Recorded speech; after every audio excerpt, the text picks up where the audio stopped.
Do you think that the former President Donald Trump permanently damaged NATO? Well, I think what's happened in NATO is that they have said, can we rely on the U.S.? And is this America First idea, which is the president saying to everybody, hey, go off and do your own thing.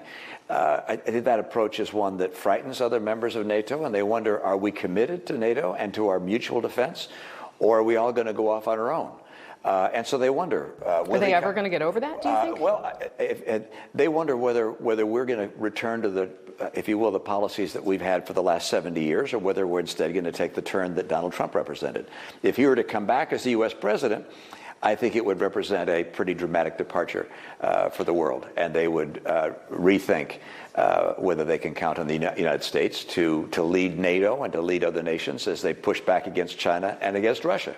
So you think that the 2024 election will decide this question about permanent damage to NATO? I think if President Trump were to return as president, that the nations of the world would say that they have to really rethink their own national security and the extent to which they want to be allied with us, and instead be allied with someone else. And you saw that happen during the time President Trump was there. I've had conversations with leaders of other nations now, members of NATO, and they raise this question. We're happy to see you committed to our mutual defense, but we don't know whether you're just committed short term or whether this is a long term and permanent commitment. I think it's long term and permanent.